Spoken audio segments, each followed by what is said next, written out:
Est-ce que tu veux nous partager un petit peu tes plus belles expériences, tes plus beaux succès Bon, je pense mon plus beau succès, c'est ma victoire à l'Extrême de Verbier. à la maison? Et Ouais. du coup, on a plus de vitesse, plus de hauteur, plus de risques. Mhm.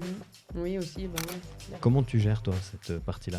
C'est clairement une famille, on s'entraide tous et puis on vit aussi des moments quand même très forts. Du coup, ça crée des liens assez importants. Mais après, c'est juste le jour avant la compète où là, Chacun pour soi. c'est chacun pour soi. Du coup, tu as connu victoire à l'extrême, tu as connu non-qualification l'année d'après, tu as connu une saison normale ou classique ensuite. Puis là, on a une année de nouveau un petit peu en Ouais. décalage. Tu auras tout connu finalement. Ah ouais, vraiment.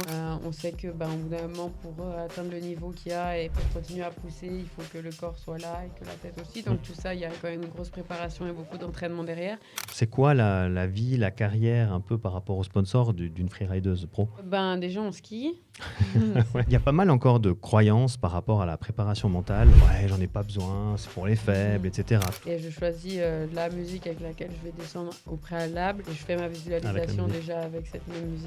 Donc juste avant mon plus gros saut, je perds mon bâton à l'atterrissage et du coup, là, c'est impossible que je fasse le dernier saut. Allez, nouvel épisode de Mental de champion. Aujourd'hui, c'est Mental de championne. J'ai le grand plaisir de recevoir Sybille Blangeant. Hello Sybille. Salut, merci Comment tu de vas? m'accueillir. Ah. Ça va bien? Avec Ça va grand bien. plaisir. Ça va bien.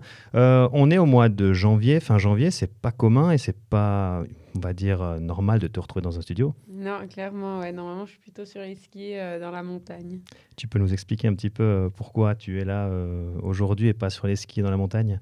Je suis blessée en ce moment depuis 5 semaines. J'ai eu un accident à ski où je me suis fracturé une vertèbre. Donc, je suis en arrêt sportif là depuis. Et pour encore un petit moment. Donc, pour l'instant, pas de ski. Et je vais gentiment pouvoir reprendre au fur et à mesure des semaines. Donc, ouais. Donc tu prends ton mal en patience, un peu comme les auditeurs du podcast Mental de champion. C'est vrai que ça fait un petit moment que j'ai pas fait d'épisode. Il y a plein de choses qui se sont passées entre-temps. J'ai lancé une nouvelle marque qui s'appelle All In Mental Coaching, avec laquelle maintenant je vais proposer des programmes, on va dire, digitaux. Donc il y aura des programmes avec des capsules vidéo où j'explique, où je parle de la préparation mentale et je vais livrer ces différents programmes avec de l'accompagnement en coaching en ligne aussi à distance. Donc voilà, il y a eu une petite absence. Mais ça fait partie de la vie, comme la vie d'un sportif finalement quand il y a une blessure. Donc c'est pour ça qu'on se retrouve aujourd'hui et je suis content de te retrouver pour ce relancement du podcast Mental de champion. Je te propose qu'on fasse connaissance un petit peu. Nous, on se connaît parce qu'on travaille ensemble, mais ce que j'aimerais que tu fasses, c'est que tu expliques d'où tu viens, qui tu es, et pourquoi tu fais cette discipline si belle. Ouais, donc moi, je viens de Verbier. Je suis née à Verbier. J'ai 25 ans et puis j'ai commencé le ski du coup assez jeune du fait d'habiter à Verbier, quoi, normal. Et puis d'abord, je faisais du ski alpin jusqu'à mes 12 ans. Et après, j'en avais un peu marre de la structure droite comme ça et tout. Et du coup, j'avais envie d'un peu plus de liberté. Et du coup, je me suis tournée au freeride. Et puis après, à 14 ans, j'ai commencé les compétitions, etc., gentiment junior et tout. Et puis, en 2021, je me suis qualifiée pour le Freeride World Tour.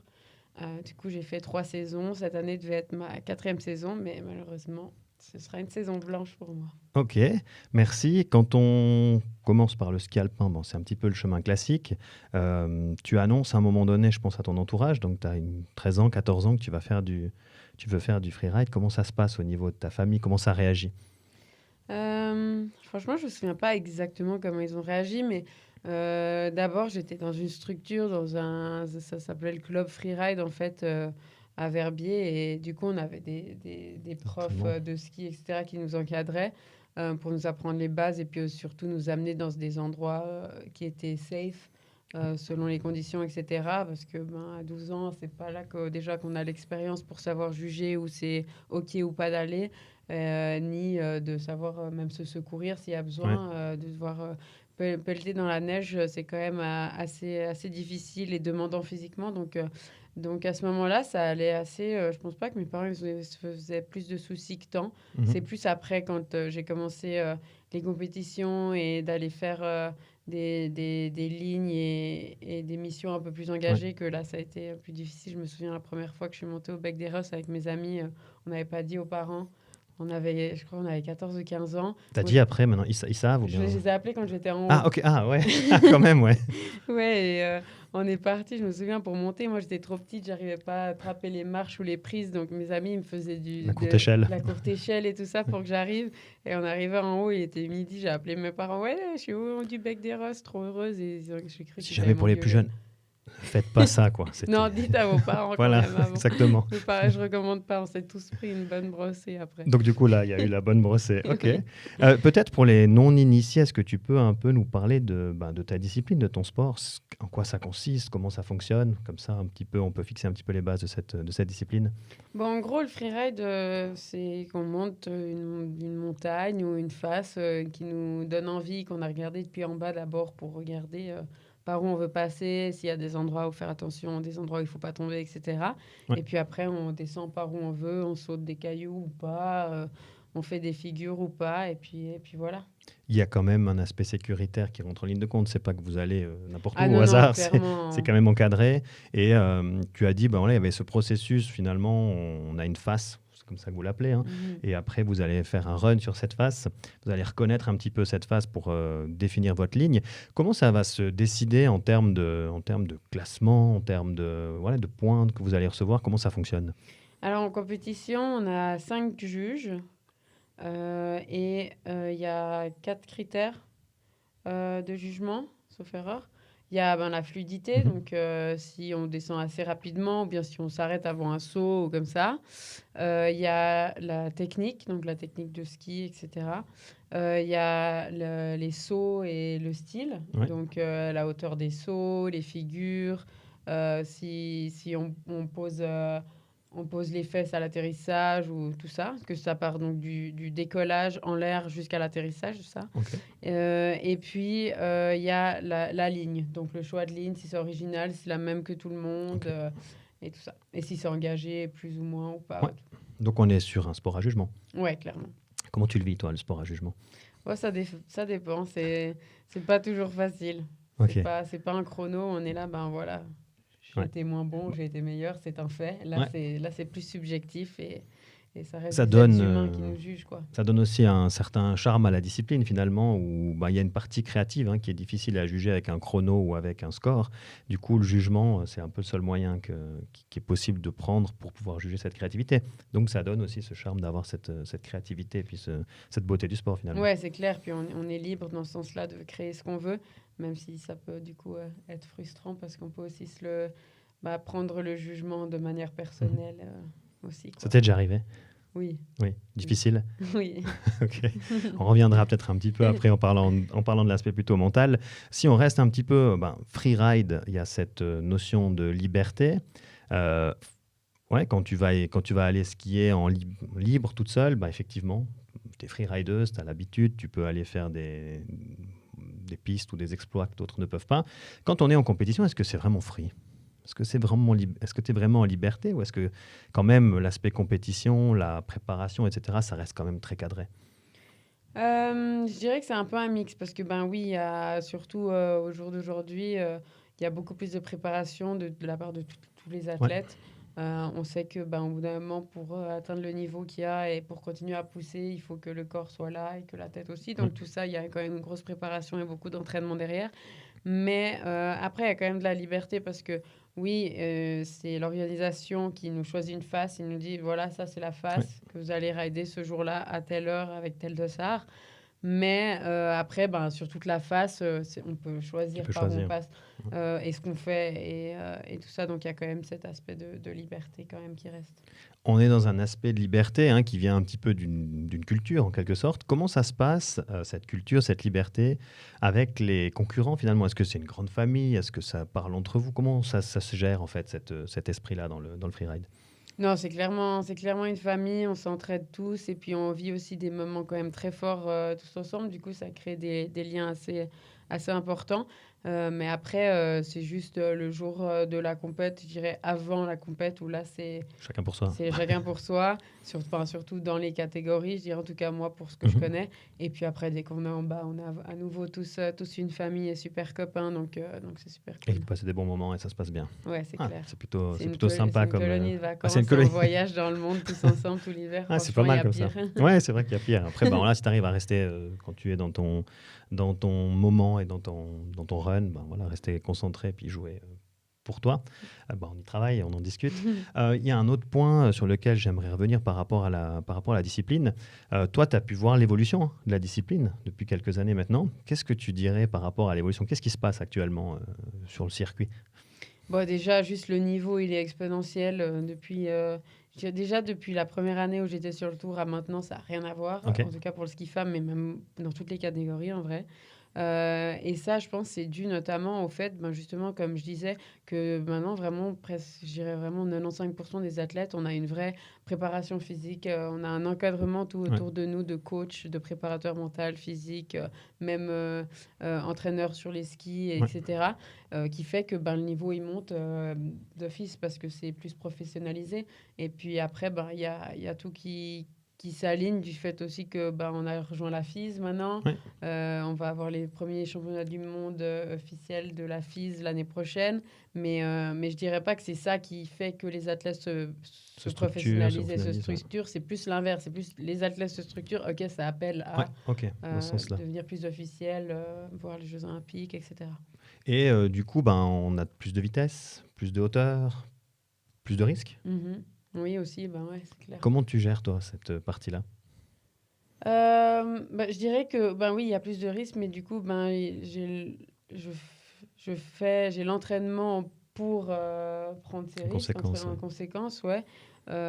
Mais après, ben, c'est clair que du coup, ben, plus de risques dans le sens aussi qu'on peut avoir des chutes du coup aussi plus importantes avec une plus grande vitesse, Ouais. etc. Du coup, que l'impact est plus fort. Et là, ben, c'est là qu'on voit encore plus que il faut avoir le physique parce que ben, les muscles, ça protège Ouais. et du coup, c'est hyper important, quoi. Et quand on est freerider, on n'a pas trop envie de faire du physique, ou bien au début, enfin, comme ça, quand on approche la discipline, on est plutôt en train de se dire, bah non, je sais skier, puis je vais y aller comme ça. Et là, Ouais, tu vois que c'est quand même, t'atteins certaines limites. ouais, c'est clair, c'est clair. Non, c'est hyper important. C'est clair que c'est pas le plus rigolo à faire, mais on sait pourquoi on le fait et du coup, ça motive. Du coup, est-ce que tu peux nous expliquer un peu comment se déroule une saison pour toi? Comment tu la prépares? Qu'est-ce que tu fais? Après, ben, la saison démarre. Qu'est-ce que tu fais durant la saison pour t'entretenir, pour aborder toutes ces compétitions que tu as? Ben, en général, je commence fin juin avec la préparation physique. On fait un peu en différents blocs. D'abord, on refait de la force de base, puis on monte un peu plus en intensité jusqu'au mois de décembre, où là, après, on finit avec des entraînements en hypoxie Ouais. à la salle Spark avec Patrick. Et du coup, là, c'est vraiment du spécifique, des parcours en hypoxie, etc.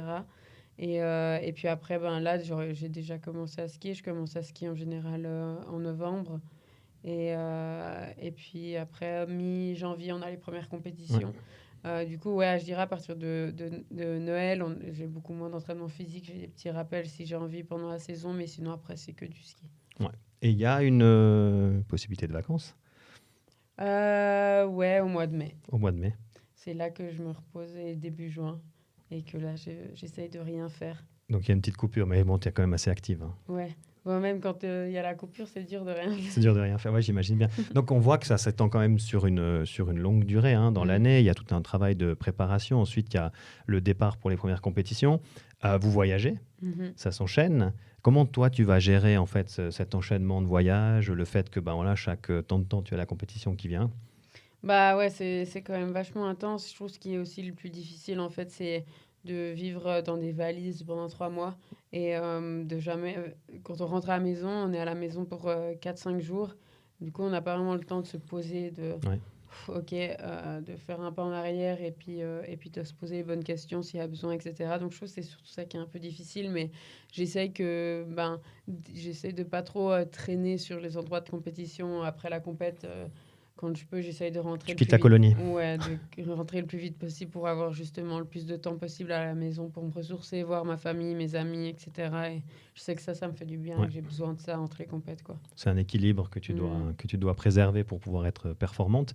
On a parlé avant de la partie plutôt technique en termes de saut, en termes de tricks, d'éléments que vous allez faire. Comment tu les entraînes finalement, ces éléments-là? Alors voilà, théoriquement, le ski, tu as dit que tu avais un coach, tu peux avoir un coach de ski, tu as commencé à skier très jeune, par l'alpin, je pense que ça te donne aussi un peu d'avantages, des bases plutôt intéressantes. Comment tu vas entraîner après toute cette partie plutôt technique? Donc, ben ouais, pour tous les sauts, on va pas mal au trampoline Mhm. l'été. Et puis à l'airbag, Ouais. donc à l'Aisin où il y a un tremplin et puis on atterrit dans un gros coussin. Ce qui est super parce que du coup, à l'airbag, bah déjà, c'est un assez gros saut. Donc on a pas mal de temps en l'air et puis on peut atterrir un peu n'importe comment, entre guillemets. On va pas se faire mal. Donc ça, c'est super cool de pouvoir travailler des choses comme ça techniques où on sait que ben, si on n'atterrit pas bien, ça fait pas mal. Ouais. Tandis que dans la neige, ça peut assez vite faire mal quand même. Du coup, on fait pas mal de ça. Et puis après, l'hiver, ben, on s'aide entre nous. Moi, j'ai de la chance, moi, d'être entourée de garçons qui sont du coup quand même plus forts que moi. Et du coup, ils ont enfin, un bon regard Ouais. analytique et ils arrivent à me donner des super feedbacks pour que je progresse dans ce sens-là aussi. Pour que tu puisses corriger. Donc il y a de l'entraide aussi Ouais, qui ouais, s'effectue carrément. entre vous, donc c'est plutôt bien. Tu as dit dans un des critères aussi, bon, on a dit avant la façon de skier, la vitesse, les éléments techniques, tu as parlé de fluidité. Mhm.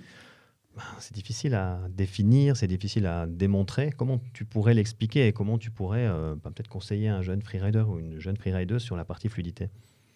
Ben, pour moi, la fluidité, c'est que on montre que ça se voit en fait de l'extérieur qu'on sait où on va, qu'on n'a pas peur, qu'il n'y a aucune Ouais. hésitation et ça se voit parce que du coup c'est un peu la même vitesse de haut en bas et c'est une vitesse quand même assez importante. C'est pas dire qu'on va doucement de haut en bas, du coup c'est fluide. Oui, ça reste fluide mais moins engagé. Mhm. Pour moi, la fluidité, ouais, c'est de l'assurance avec de l'engagement et on voit avant un saut, il n'y a pas de speed check, ça y va. Après, bam bam, un ou deux virages pour se Ouais. remettre dans l'axe pour le prochain et ça enchaîne. Un exemple parfait, c'est le run là, à Baquera de la semaine passée de Ross Tester, celui Ouais. qui a gagné en ski-homme. Peut-être il a fait des plus petits tricks, des tricks moins importants que certains qui étaient en dessous de lui dans le classement, mais il Ouais. avait une fluidité Qui lui a incroyable. permis Il de... a survolé la face Ouais. et c'est ça qui a fait qu'il a gagné. Ouais, pour que les auditeurs comprennent bien, survoler la face, c'est des faces que vous ne pouvez pas skier hors compétition. Donc, il Mm. faut comprendre que ben voilà, vous avez la possibilité de les regarder, de les analyser, mais sans les skier, sans pouvoir faire une manche de reconnaissance en quelque Mhm. sorte, contrairement aux skieurs. Comment ça se passe justement, toute cette préparation pour, ben voilà, tu as dit la fluidité, ça veut dire de connaître sa face, de ne pas avoir d'hésitation. Ça veut dire qu'il y a un gros travail en amont. Mm. Ouais, ouais, c'est clair. Bon, on arrive quelques jours avant la compétition, en général 2, 3 jours avant. Euh, et puis, ben, on passe les 2, 3 jours avant à regarder la montagne toute la journée. On a l'air un peu de fou d'ailleurs. On est en bas, en fait, on est en bas avec des jumelles et on regarde tous les recoins de la montagne, tous les moindres cailloux, les moindres bosses, les moindres mouvements de Mm. terrain. Et puis, on a aussi beaucoup d'images de haute définition Oui, sur différents angles et où on peut zoomer vraiment, vraiment énormément. On voit le moins de petits cailloux qui ressortent ouais, de la neige, quoi. Donc, on a aussi beaucoup de soutien dans ce sens-là. On a aussi des vidéos de drones qui me passent de en haut à en bas. Du coup, on excellent, ouais. arrive à avoir cette vision dans l'autre sens, ce qui aide vachement pour la La visualisation et reconnaissance. puis se rendre compte de où est quoi. Et puis voilà. Et puis après, ben, c'est juste des heures de repérage et de visualisation. Et puis après, l'expérience aussi, ça fait Ouais. beaucoup. Et comment tu verrouilles finalement, ou comment tu décides de la ligne que tu vas prendre? Comme, voilà, tu vas décider de, tu vas aller de haut en bas et tu vas décider un petit peu des passages que tu vas pouvoir faire. Comment c'est quoi le process un peu pour toi? Bah, moi, en général, j'aime bien prendre une ligne qui fait assez droit en bas, de haut, du départ à Mhm. l'arrivée. J'aime pas trop quand je dois faire des zigzags, des traversées, etc. Donc, j'essaye de tracer un peu une ligne comme ça. Et puis, avec ça, en général, j'ai un ou deux cailloux principaux qui Ouais, vont ressortir, qui me donnent envie et qui sont de jolie taille. Et puis après, je trouve des trucs pour un peu les lier les uns aux autres et puis avoir un run complet avec une belle action en haut, une belle action au milieu, une belle action en bas. Que ce soit sur toute la durée du Pas run. qu'on s'ennuie, C'est un peu le casse-tête quand même de temps en temps pour trouver sa ligne. Ouais, c'est clair. Des fois, on regarde la face et ça sort direct et en 5 minutes, c'est plié, entre guillemets. Mais des fois, c'est prend vraiment... du temps. Ouais. Et vous échangez là avec tes potes, avec la colonie, comme tu as dit avant. Oui, Est-ce que vous échangez un petit peu sur les lignes ou bien comment ça se passe? Ouais, je dirais j'échange beaucoup du coup avec mes amis avec qui je skie tous les jours parce qu'en plus, on sait qu'on se connaît très bien Ouais. dans comment on skie et qu'on peut s'aider dans ce sens-là de dire qu'est-ce qu'on sait faire ou pas. Mais après, on échange un peu moins au sein de la catégorie même. je Ok, dirais. ouais. Après, je n'ai pas exactement commencé dans les autres catégories, mais moi, je sais que je n'échange pas forcément avec toutes les filles, avec une ou deux, oui, mais pas forcément avec toutes. Ok, et tu analyses ta face, donc peut-être 1, 2 jours avant.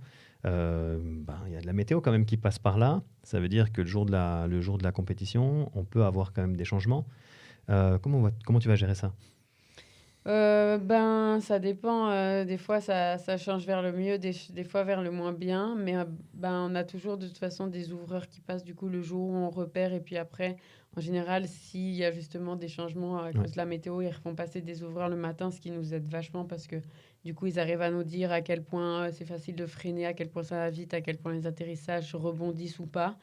Et après, en général, des fois, j'adapte par rapport à ça ma ligne carrément. Ouais. Mais c'est rare, j'aime pas trop faire ça. En général, je garde la même ligne, mais je vais juste peut-être Modifier des passages. ajuster mon approche et mon engagement, peut-être. Et on ne s'est pas posé la question, mais comment on atteint le sommet? Ça dépend. Des fois, on monte à pied, si on a le temps et si c'est faisable, si c'est accessible. Et sinon, des fois, c'est en hélicoptère. Ok. Donc, quand tu montes à pied, tu arrives en haut, tu es déjà prête, conditionnée, tu t'es déjà échauffée. Ouais, donc peut-être des fois fatiguée. Et tu utilises le temps de monter pour analyser justement la face et la ligne que tu veux reproduire après pour essayer de regarder justement la face en montant pour voir un petit peu ce qui se passe ou pas du Quand on monte par le côté, du coup, on voit la face, Mhm. oui, mais des fois, on monte par derrière, du coup, on voit pas, du coup, là, non. Mais c'est rare. En général, je sais ce que je dois faire, je sais tout à quoi ça ressemble, et du coup, au moment de monter, j'ai juste ma musique et je monte sans penser trop à ça. Ok. On a planté pas mal le décor de la discipline, de comment tu l'abordes, comment ça fonctionne. Est-ce que tu veux nous partager un petit peu tes plus belles expériences, tes plus beaux succès? Je pense que mon plus beau succès, c'est ma victoire à l'Extrême de Verbier. À la maison? Ouais, en 2022, à ma première participation. Aussi, du fait que déjà, c'est l'Extrême, c'est à la maison et c'était ma première fois, mais encore plus parce que c'était hyper inattendu en fait. Ouais. C'était pas du tout dans mes plans, je pensais même pas que c'était possible. Moi, j'étais déjà juste trop contente d'être là et je voulais juste arriver en bas sur mes 2 jambes, quoi. Donc, ouais, non, c'était incroyable. Ça, c'est ton plus gros succès ou le succès le plus marquant pour toi? Ouais, clairement. Ouais. Et comment tu l'as abordé finalement? Comme tu l'as dit, sans te prendre trop la tête, te dire ok, je suis contente d'être ici. C'est un peu dans cet esprit-là? Ouais, j'étais là, j'étais juste contente d'être là. J'étais là, prends tout ce que tu as à prendre. Peut-être ce sera une seule fois dans ta vie. Et après, je m'étais dit, je vais prendre un run que je sais qu'il sera assez facile de me repérer, que ce sera pas trop compliqué et que je risque pas de me perdre et qu'il soit un peu assez sûr. Comme ça, je peux prendre du plaisir et pas trop devoir me casser la tête. Et puis voilà, ça a marché. Ça s'est bien passé. Mhm. Quand on parle de succès, bien évidemment, c'est super cool et puis tout le monde est content. Puis on peut te féliciter pour ce parcours. On doit aussi parler du corollaire, que sont les échecs. Ouais. Est-ce que tu as des expériences à partager par rapport aux échecs que tu as pu connaître? Ouais, je pense que c'est l'année où j'ai pas passé la qualification, j'ai pas passé le cut. Donc l'année qui suivait, c'était ma 2e année sur le tour. Ouais, au niveau du cut, donc avant d'atteindre les deux finales et du coup de se qualifier pour le frère retour l'année d'après, j'ai pas passé le cut à une place près. Ouais. J'ai vraiment pété un câble. Ah, ok, tu peux en dire plus ou... Quand j'ai vu le score sur l'écran, là, quand on arrive en bas et que j'ai vu du coup que j'avais pas la place qu'il me fallait pour avoir les points, j'ai jeté mes skis. Ah ouais, quand même, ouais. Et je suis partie. Ouais, j'ai vraiment pété un câble, ça m'a trop saoulée. Ouais. Et puis après, du coup, j'ai dû retourner dans les challengers, ça s'appelle, pour tenter de regagner ma place directement. Et d'abord, j'avais pas trop l'envie d'y aller, mais ben, à nouveau, j'avais mes amis qui faisaient partie du tour, qui m'ont super soutenue et qui étaient là dans mes civils, vas-y. Et du coup, ils sont venus avec moi à la première des Challengers pour m'aider à trouver de ligne La et puis me motivation. soutenir, quoi, ouais.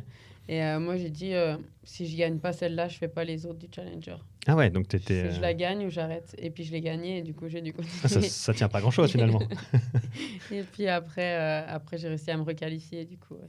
Donc du coup, tu as connu victoire à l'extrême, tu as connu non-qualification l'année d'après, tu as connu une saison, on va dire, normale ou classique ensuite. Puis là, on a une année de nouveau un petit peu en décalage. Tu auras tout connu finalement. Ah ouais, vraiment, je fais vraiment les montagnes russes. Tu vas par étapes, puis comme ça, tu élimines tous les points. Oh, ben, cette année, c'est particulier, hein, comme tu l'as dit, c'est saison blanche. Comment se passe le processus en fait? C'est encadré par le règlement, tu dois annoncer. Est-ce que ça garantit ta place pour la saison prochaine? Comment ça fonctionne cette partie-là? Oui, du coup, on doit annoncer. Moi, j'ai attendu un petit moment quand même avant d'annoncer parce qu'en fait, aussi, j'ai su assez tard ton absence. ce que j'avais vraiment.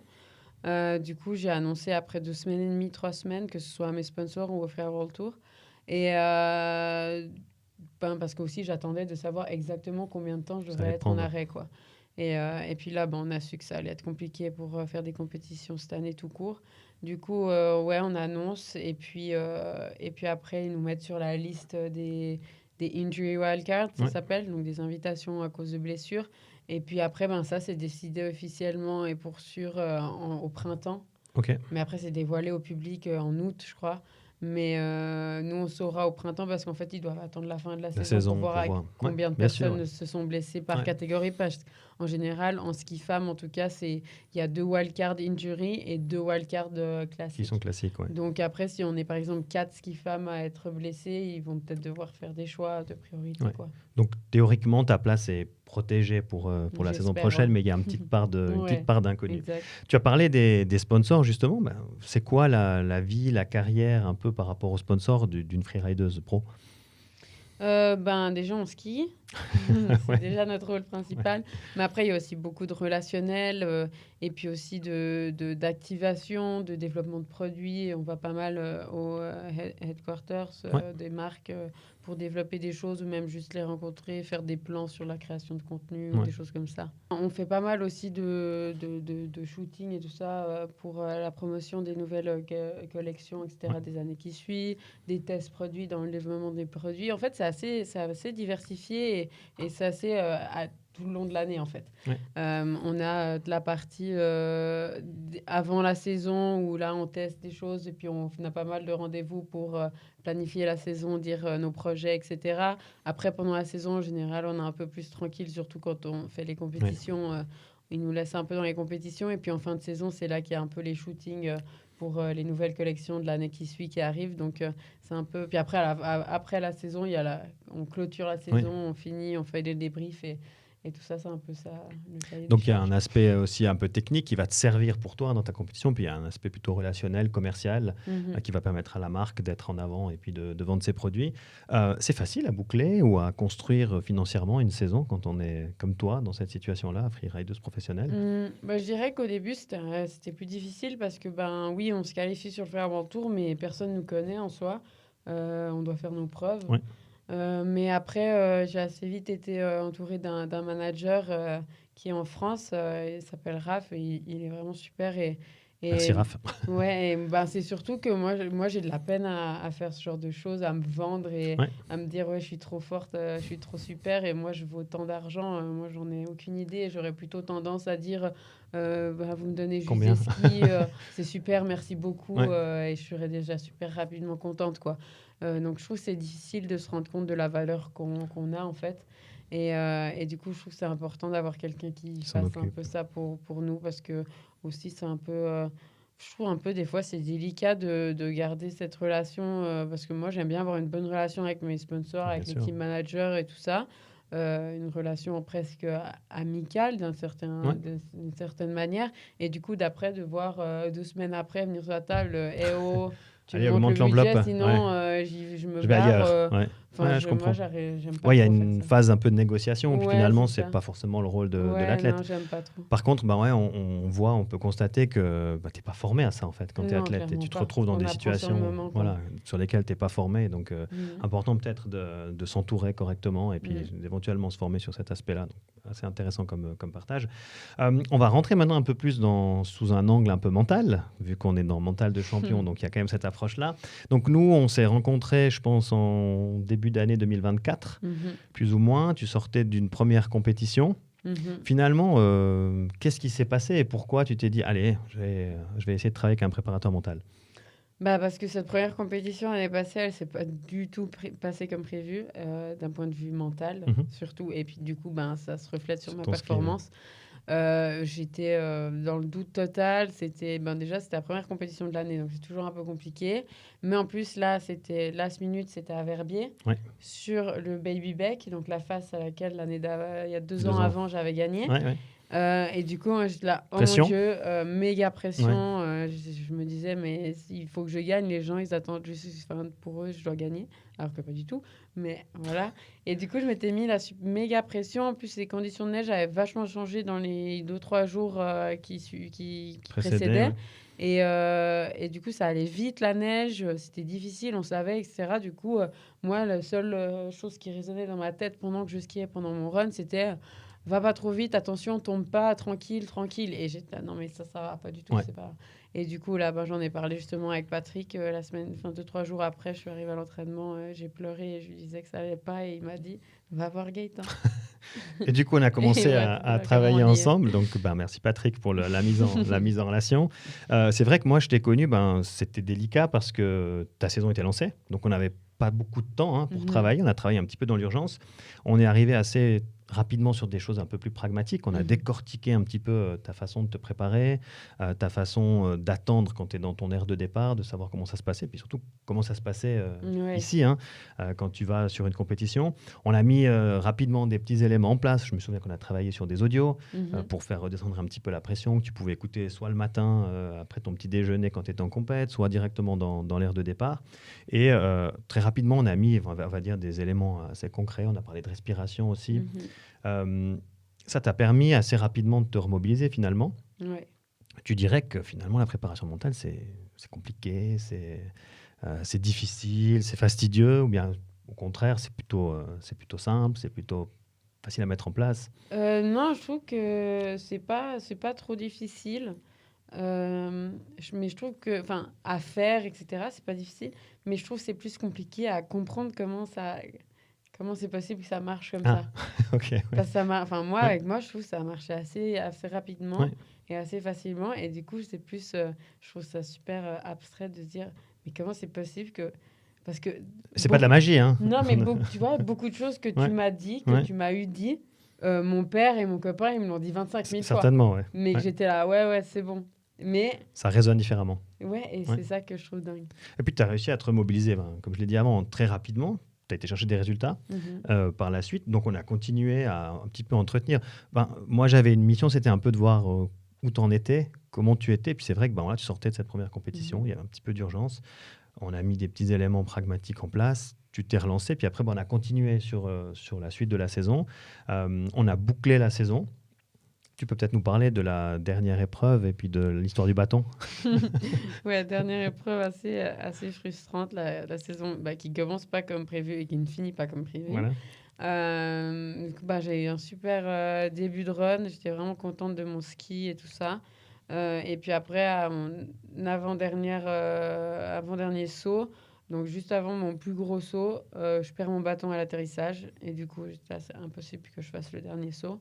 Si c'était un plus petit saut, oui, peut-être, mais là, pas. Et du coup, j'ai fini mon run comme ça et je finis quatrième. Et c'est super frustrant parce que du coup, du fait aussi de pas pouvoir finir son run, ça Et puis a tu un goût finissais la saison, là, en Ouais. fait, en quelque sorte. Donc c'était c'est vraiment un goût l'inachevé, d'inachevé, quoi. ouais. Et j'étais là, mais purée, quoi, on peut pas Ouais. recommencer. Pourquoi? Enfin, si ça avait pas été la dernière compète, ça aurait été différent. Mais là, c'est la dernière compète. Ah, ok, c'est Ouais. fini, mais pour moi, j'ai pas fini. Donc, du coup, là, on a essayé de travailler. Tu te souviens, on a fait une ou deux séances d'hypnose pour Mhm. essayer de boucler et concrètement cette saison pour pas que tu restes justement sur cet événement-là, sur ce bâton perdu. Alors, on aurait bien voulu voir si c'était passé. Mm. Maintenant, on attendra, on patientera un petit peu. Donc, on a d'autres éléments d'autres éléments à Travailler. travailler. Tu dirais finalement que peut-être aussi la partie hypnose, donc en préparation mentale, on n'utilise pas toujours l'hypnose. Moi, j'ai fait une formation dans ce sens-là. Et ça m'arrive, typiquement sur certaines problématiques ou sur certains sujets, de me dire, tiens, là, ça peut faire du sens de l'utiliser. C'est ce qu'on a fait avec toi. C'était compliqué, c'était agréable. Comment tu as appréhendé la chose quand je t'ai dit, tiens, on va faire une séance d'hypnose? Tu dis, mais cinglé ou comment tu as vu ça? Non, moi, ça m'a toujours intrigué l'hypnose, donc j'étais contente de pouvoir essayer. Et sur le moment, j'ai trouvé ça trop cool. C'est génial, en fait, on lâche prise et en fait, on est conscient de ce qui se passe, mais en même temps, on est un peu soumis, entre guillemets. Et après, on se sent super bien quand on sort de l'hypnose. Enfin, d'abord, ça met un petit temps, moi. Ouais. Parce que je sors vraiment, je suis un peu dans les vapes un petit Ouais. moment, mais non, moi, j'adore. Bon, c'est des éléments qu'on pourra de toute façon reprendre pour la Ouais. suite. On est parti ensuite sur la préparation estivale. On a essayé, notamment avec Patrick Flaxion, ton préparateur physique, de te challenger un petit peu sur la préparation physique. On a amené des éléments de préparation mentale dans la préparation physique. Est-ce que tu peux nous partager un petit peu ce que tu as fait, comment tu as vécu ça? Bah ouais, du coup, c'était sur des exercices ou des choses que j'avais peur un peu, moi. Et que je devais un peu surpasser cette peur et me rendre compte que parce qu'en fait c'est la peur qui n'a pas à être là parce qu'en Ouais. fait j'y arrive facilement d'un point de vue physique pour pouvoir me rendre compte un peu de ce que je suis capable de faire en vrai. Mais c'est vrai que pour moi ça c'est vraiment difficile, hein. C'est vrai? Ouais, je dois vraiment prendre sur moi. Tu sors de la zone de confort un Ah peu? ouais, Ouais, vraiment, ouais, vraiment. Vraiment, parce que si j'étais toute seule, alors jamais je le ferais, quoi. ouais. Je me dirais, moi, c'est pas grave, j'aime pas trop, je Je fais suis allé pas. un bout et puis Ouais, tant pis pour ouais, voilà. le petit bout qui reste. Ouais, On voilà. fera avec, ouais. Donc, non, c'est clair que ça fait du bien et je sens aussi que du coup, ça impacte aussi sur après, sur les skis et tout ça, parce que tous mes amis ils me disent souvent, mais vas-y, Sybille, essaye, c'est pas grave, et on sait que tu y arrives et tout ça. Et avant, j'étais tout le temps, ah ben non, Ouais. enfin. Arrêtez, j'ai pas envie. Ouais. Tandis que maintenant, du fait aussi de me faire un peu pousser plus Ouais. régulièrement et de le faire et de passer un peu cette barrière, sur les skis, du coup, je le fais aussi et je prends un peu plus sur moi. Je me dis, allez, ok, vas-y, j'essaye. Et cette dernière préparation, cette préparation passée, Mm. tu as été chercher un petit peu des éléments plus loin que Mhm. tu n'allais pas chercher jusqu'à maintenant. Mhm. Et moi, je me souviens d'avoir eu des messages vocaux où tu étais tellement content d'avoir Mhm. passé des éléments, même sur le trampoline ou même Ouais. sur l'airbag. Et voilà, là, tu es sorti de ta zone de confort. Mhm. On voit que même en appliquant quelques techniques et en utilisant finalement cette préparation physique pour aller te tester, pour aller te challenger, hop, on arrive à transposer après directement c'est clair. sur les skis. Et Ça met une dynamique ouais, voilà. mentale un peu de dire ok, je sors un peu de ma zone de confort, tandis qu'avant j'étais tout le temps dans mon petit confort et ça m'allait bien. Et là maintenant j'ai plus l'envie de me pousser moi-même aussi, quoi. Grosse thématique aussi en préparation mentale sur laquelle on travaille, c'est la visualisation. D'autant plus importante aujourd'hui avec ton statut d'athlète blessé. Mhm. Donc, tu ne peux pas mobiliser les mêmes ressources, en tout cas techniquement, physiquement, sur les skis que d'habitude. Est-ce que tu veux un petit peu nous partager ce que tu fais en visualisation? Comment ça marche? C'est assez récent qu'on travaille sur cette partie-là, notamment en lien avec la blessure. Comment ça se passe pour toi? C'est un peu difficile, franchement. Là, quand j'ai fait, après, quand je sortais ou même vers la fin, et après, quand je sortais de cet état de visualisation, Mhm. entre guillemets, j'avais un peu des vertiges comme ça, Ok. et ça me mettait du temps à revenir. revenir. Ouais. C'est vrai que la visualisation, c'est de se projeter, de reproduire un mouvement, un geste sans le faire. Ouais, Donc on est sur quelque chose de complètement cérébral. c'est hyper intense. Il faut se mettre dans des bonnes conditions. Ouais. Il faut être lâché, il faut être relaxé dans un endroit calme idéalement. Et après, on peut partir sur l'aspect visuel. Je précise que la visualisation, c'est pas de l'imaginaire. Donc, on n'est pas sur quelque chose qu'on va inventer. On n'est pas en train de skier sur l'herbe, même si ça peut se faire, mais on n'est pas en train de skier avec des palmiers autour de nous. On est vraiment dans des conditions réelles et on va se projeter sur ces conditions réelles. Et ça, c'est important. Après, on va essayer de mobiliser tous ces sens. visuel. On va essayer de peut-être se voir à la première personne en train de faire les mouvements, en train de skier, en train de faire une pente. On peut se voir de façon dissociée, hein, avec un angle de vue qui est un petit peu supérieur. On va essayer de mobiliser tout l'aspect kinesthésique, ressentir quand on skie, ressentir un petit peu les frictions, les appuis, aussi musculairement ce qui se passe. On va, pourquoi pas, mobiliser le sens olfactif, le sens gustatif. Bon, c'est un peu plus difficile, hein, pour vous, ça fait un peu moins de sens. On va peut-être le travailler avec des trailers, par exemple, ou avec des disciplines longue distance. On va peut-être simuler le passage au ravitaillement, le gustatif, l'olfactif, toutes ces choses-là. Et effectivement, ça mobilise un peu les sens. Mais toi, tu dis que c'est pas évident de pouvoir se projeter rapidement sur les skis, en fait, et puis d'aller chercher ces sensations. C'est des choses que tu arrives à faire. Non, j'ai assez bien réussi, surtout sur la piste, quand je me visualisais être sur la piste. Ouais. Je trouvais que c'était plus facile parce que du coup, le terrain est plus lisse et il y a moins de facteurs autour rapides à devoir changer. Du coup, j'arrivais plus facilement à me concentrer sur mes muscles et les sensations exactes que j'aurais ressenties. Tandis que je trouve que en hors-piste et dans le freeride, c'est plus compliqué déjà du fait que c'est beaucoup plus changeant et tout ça, mais aussi parce que ça va beaucoup plus vite en fait. Et du coup, de se rendre compte à un atterrissage, quel muscle sont sollicités. c'est une fraction de seconde. seconde. Donc, c'est hyper dur, ça, je trouve. Mais je trouve que c'est super intense. Enfin, moi, je sais pas si je suis normale ou je vais trop loin dans le truc, mais ça me met te met dans un état. Mais ça veut dire que tu te mets dans des bonnes conditions, finalement, à la base. Je pars vraiment loin. Mais du coup, après, quand je me réveille, peut-être je me réveille un peu trop vite. Il faut que je prenne plus le temps de sortir. Un peu de temps pour émerger, effectivement. Et c'est vrai que tu l'as dit, hein, la visualisation, il y a un point qui est fondamental et sur lequel il faut être attentif, c'est la temporalité. On ne doit pas être en accéléré ni en ralenti, et on doit être dans une temporalité qui colle à la réalité. Et c'est vrai que si tu vas chercher une sensation un peu kinesthésique, de savoir quel muscle tu as sollicité à l'atterrissage d'un saut, comme tu dis, ça va très très vite, et c'est difficile de se rendre compte. Mais par contre, voilà, tu as peut-être cet aspect, le saut, le vide, la sensation, l'atterrissage où c'est un peu plus dur, et c'est peut-être ces sensations-là que tu peux aller chercher. Un peu de tension globale dans le corps, ça, j'arrive à me dire, ok, mes fessiers, là, les quadriceps sont excentriques, c'est un peu compliqué. Ouais, voilà. Et en fait, la visualisation, ça s'entraîne. Ça s'entraîne quotidiennement. Alors, tu essaieras de mettre un peu plus dans le quotidien. Non, mais c'est intéressant de le faire, notamment quand tu es blessé. Après, il y a aussi cet élément de visualisation qu'on peut prendre avec soi. Alors, vous avez, contrairement au skieur alpin, vous avez une face devant vous. Vous l'analysez à distance avec drone, image, comme tu l'as expliqué avant. Après, de partir sur une visualisation du parcours, c'est faisable, mais ça reste... On peut avoir des zones d'ombre compte tenu du parcours, contrairement à un skieur alpin, et on va les voir faire le parcours complètement, où eux, ils connaissent le parcours parce qu'ils l'ont reconnu.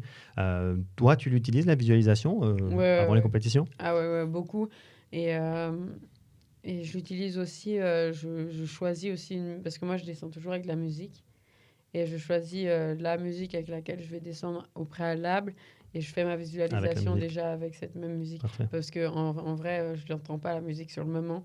Mais psychologiquement, je me dis que mon cerveau va faire un lien entre ma visualisation et sur le moment. Parfait. Avec cette musique. Avec cette musique. En vrai, je ne sais pas si ça sert, mais moi, ça me rassure. Complètement. Et du coup, tu donnes un enseignement précieux pour toi. Si tu n'entends pas la musique sur ton run, c'est que le run est bon. Oui.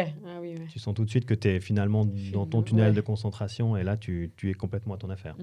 Ouais, c'est intéressant de voir un petit peu ces éléments-là. On a travaillé aussi un petit peu sur la confiance en soi, sur le fait de débarquer à un endroit puis d'être déjà mieux placé. C'est pour l'embarquer aussi finalement sur tes skis. On est sur un sport à jugement. On a des gros débats des fois avec les freeriders sur le fait de claimer, d'appeler finalement les juges, de voir comment on peut embarquer les juges. Je l'ai avec les freeriders ce débat, mais je l'ai aussi avec des patineurs artistiques par exemple. C'est cette faculté à démontrer aux juges que tu as bien skié, que tu as bien patiné, que tu es présente, que tu es fière de toi. Alors c'est évident que si tu as fait n'importe quoi, c'est plus compliqué. Mais aussi cette faculté à s'imposer, à se montrer, et puis de rentrer un petit peu dans la tête du juge pour lui dire tiens, peut-être j'ai pas vu un truc, si elle est contente, si elle est comme ça sûre d'elle. Comment toi tu vis un petit peu cette partie-là de cette position ? Moi je pense qu'il y a montrer qu'on est content et claim, c'est différent. Explique-nous. Genre poser le dernier saut, puis après jusqu'à arriver à la ligne d'arrivée, je sais pas, s'amuser un peu sur le ski, faire des petits ollies ou comme ça, montrer que tu es joyeux. c'est une chose, c'est différent déjà de juste descendre comme ça, les bras en bas. Et là, on voit qu'on est un peu saoulé.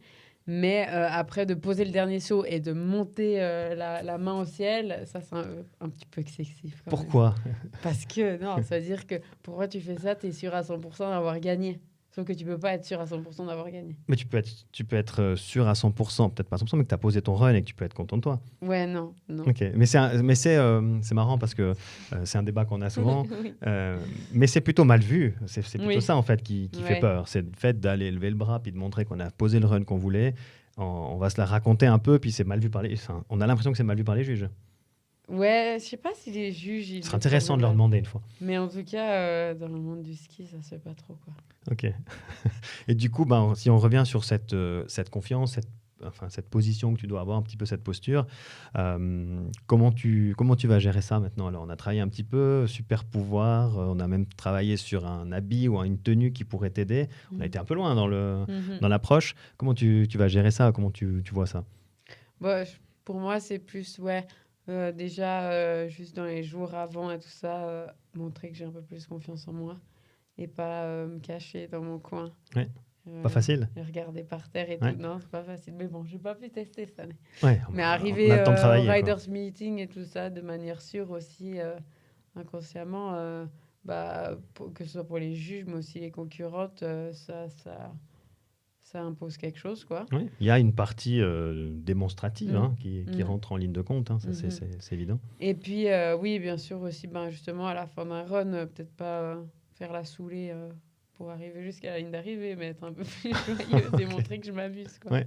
Après, tu peux tomber sur un run où ça s'est pas passé comme tu voulais, et tu peux être déçu, mais voilà, ça fait partie un peu de l'expérience en question.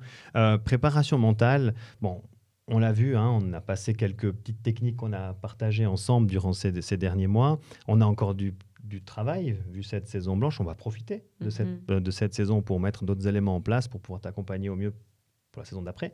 On l'a vu, c'est pas quelque chose finalement de compliqué, peut-être de plus difficile à expliquer pour toi, mais pas de compliqué à appliquer. C'est très pragmatique. On a aussi parlé souvent des objectifs, l'objectif du run. Il y a des éléments comme ça qu'on a parcourus. Il y a pas mal encore de croyances par rapport à la préparation mentale. Ouais, j'en ai pas besoin, c'est pour les faibles, etc. Toi, tu es très libre par rapport à ça. Tu n'as aucun tabou par rapport à la préparation mentale. Comment toi, tu abordes ça finalement? Qu'est-ce qui fait que tu comprends l'importance, puis tu dis, ça va m'apporter des choses, puis c'est pas une honte d'aller voir un préparateur mental. Non, clairement pas. Moi, j'ai jamais eu trop de tabou par rapport à tout ce qui est mental, psychologie et tout ça. J'ai eu une autre préparatrice mentale avant, mais qui était... en fait, j'avais fait déjà mon travail de Mathieu par rapport à la préparation, la place de la préparation mentale dans la préparation du sportif, quoi, dans l'entraînement du sportif. Du coup, j'avais vu que c'était quand même assez important de pas lire des livres, etc. Et via ça, j'avais rencontré ma première préparatrice mentale qui m'avait vachement aidée. Puis après, justement, je pensais que ça allait mieux, que c'était bon, que j'avais les outils nécessaires jusqu'à l'année passée, justement.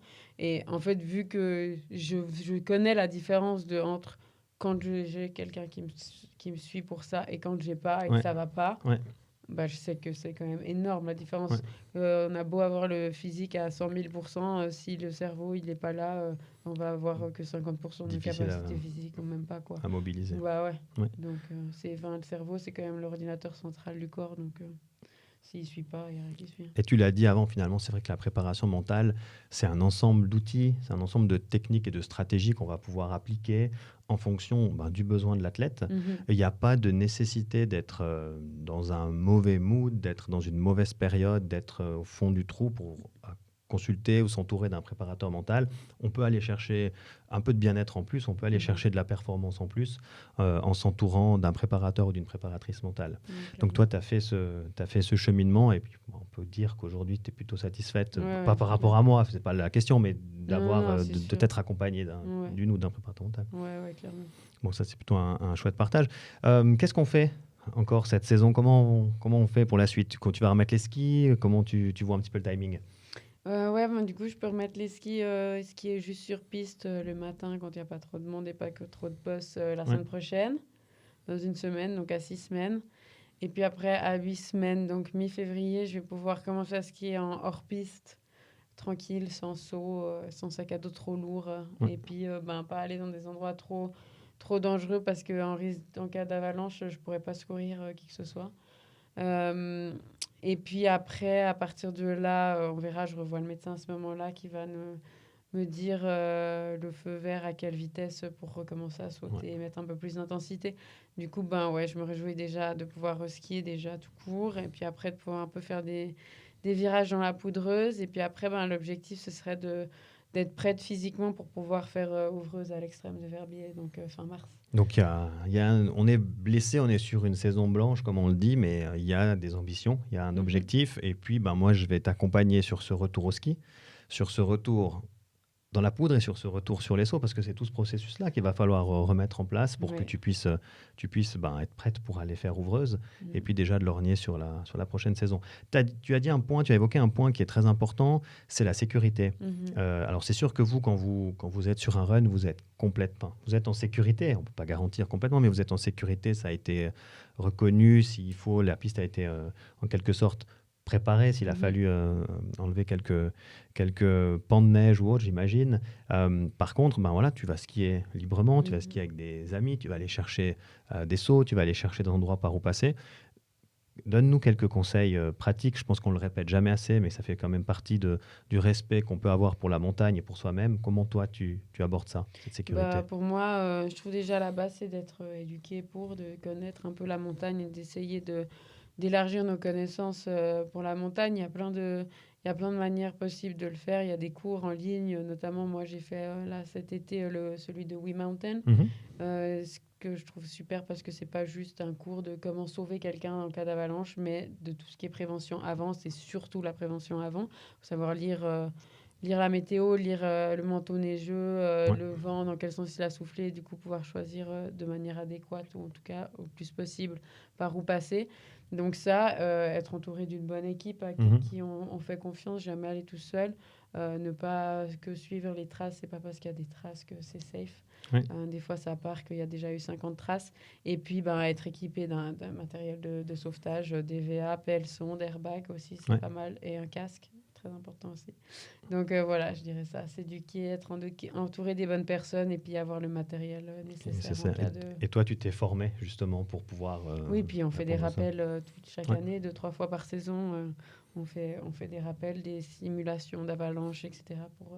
pour être prêt à tout moment. Merci pour le message, en tout cas sécuritaire. Est-ce qu'il y a quelque chose que tu aimerais encore partager, quelque chose que tu as constaté ou qui t'est revenu durant cet entretien que tu aimerais partager? Non, je crois que c'est tout. On a fait un joli tour de ce sympa. qu'on a mis en place. Ouais. Un plaisir partagé. Je finis toujours les différents épisodes en laissant le mot de la fin à l'invité. Et le mot de la fin, en général, c'est merci. Donc, tu as le micro pour toi pour dire merci à qui tu veux, comment tu veux le faire. C'est pas pour moi que tu dois le faire, mais tu as l'occasion de pouvoir remercier des gens qui t'entourent, qui tu veux. Donc, je te laisse le mot de la fin. À bientôt sur un prochain épisode de Mental de Champion. On a trouvé un petit studio. Là, on est aujourd'hui du côté d'Audacia Studio. C'est intéressant comme première expérience. Je pense qu'on va la renouveler. On verra ce que ça donne après le montage pour que ça satisfasse à vous qui nous écoutez. Merci encore de l'écoute. Et puis, je te laisse le mot de la fin et dire merci à qui tu veux, comment tu veux le faire. Je dirais merci à ma famille, à mes amis de me soutenir dans mes hauts comme dans mes bas, et donc aussi en ce moment. Donc voilà, sans eux, je ne serais pas là aujourd'hui, je pense. Mais merci à Gaëtan de m'avoir accueilli ici. Parfait. Merci Cyril et à bientôt. Bye bye. À bientôt.